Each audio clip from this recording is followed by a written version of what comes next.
Welcome back to the channel, my friends. Warhammer Man Studios. I'm Warhammer Man, and today we're taking a look at the Warhammer Day 40k previews. This video is sponsored by CMO Games. More on that later. Warhammer Day preview. Imotekh the Stormlord unleashes the immortal wrath of Codex Necrons. The ground rumbles and gigantic structures shift as Aeon's dormant legions of metallic warriors are awoken by custodial protocols. Shaking off the FUG of a deep and eternal sleep, the reality-rending weapons of the Necrons whir into life, and cruel overlords begin to put into action their plans to return the galaxy to a cold grip they once held it on. Who better to lead these undying phalanxes to rebuild the glorious lost empire than the most resolute and determined of all pharaons? Alright, so we got a new video right here showing off Imotekh the Stormlord. Very cool. So he did have a model before. I can't remember if it was in metal or resin, but this is definitely a massive upgrade. So this one is definitely going to be in plastic. Very, very nice. They have reused the old pose, or at least like remastered it. Definitely very cool.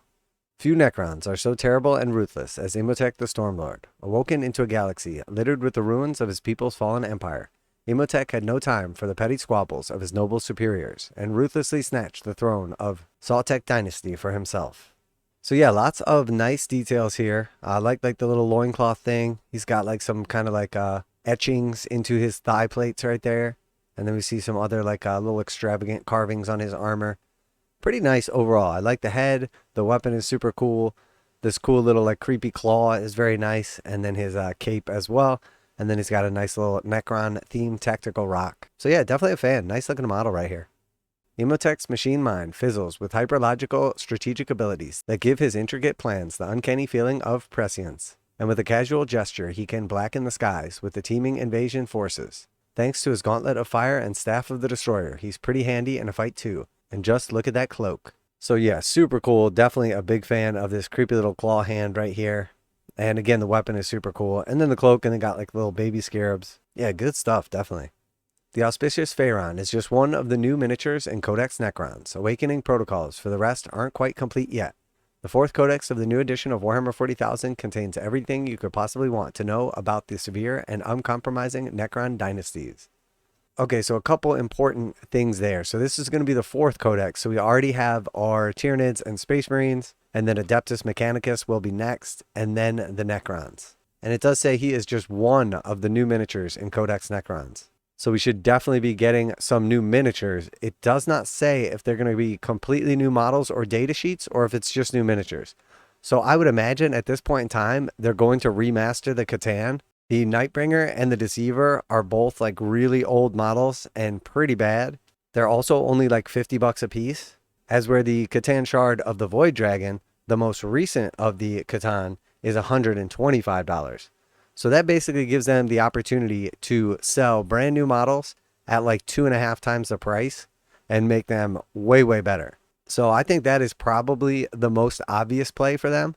Now I'm sure there's going to be some other stuff in there. Hopefully there'll be at least one new unit as well. But they're definitely specific in saying that this is just one of the new miniatures. So while we might not necessarily get brand new data sheets, we're definitely going to get more miniatures. And I think the easy choice is to go with the Catan. Now a quick message from today's sponsor. CMO Games has been selling Games Workshop products online for over 20 years. They carry the full line of Games Workshop products, including Warhammer 40,000, Age of Sigmar, Necromunda, Blood Bowl, paint tools, and more. Almost all Games Workshop products are priced at 15% off MSRP. CMO Games takes pre-orders for most Games Workshop products released at their earliest date possible. 12:01 a.m. on Saturday, they go live. Most of these pre-order products are also priced at 15% off MSRP. CMO Games offer free shipping in the US 48 with an order of $50 or more. Their customer service is top-notch, and they ship most orders within 24 hours. Visit CMOGames.com using the affiliate link in the description and let them know that you heard about CMO Games from Warhammer Man. Now, back to the video.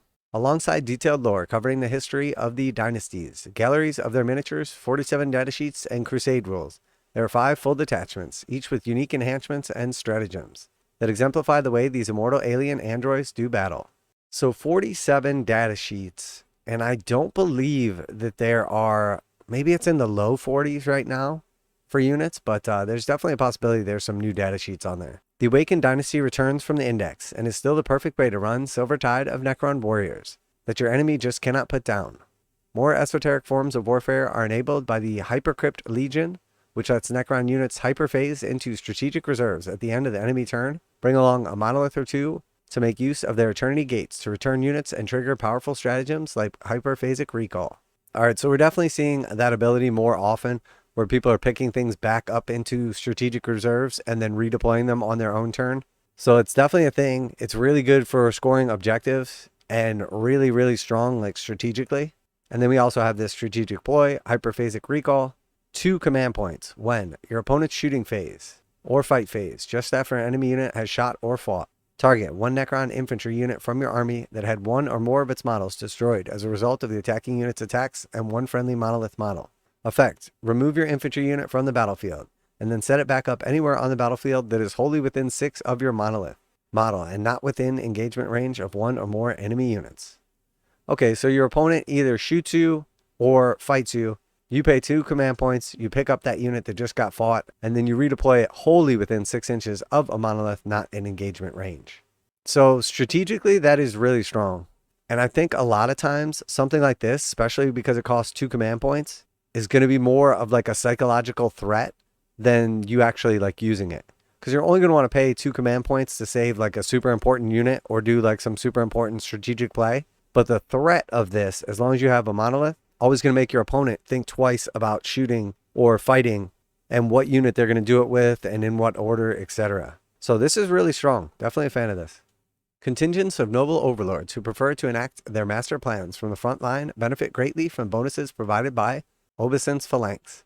While the Canoptic Court taps the buried Necron technologies to empower cryptex and their mindless constructs in the area of the battlefield they control. For those that prefer something simpler, the Annihilation Legion unlocks the true murderous potential of the Destroyer cults.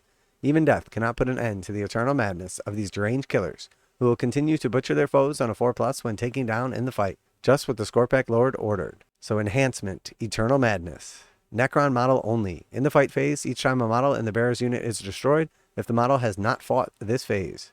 Roll 1d6. On a 4+, do not remove the destroyed model from play. It can fight after the attacking model unit has finished making its attacks and then removed from play. So that is an enhancement that affects a whole unit. It definitely sounded the way it was initially worded like that was going to be like the detachment ability. But yeah, we'll have to see.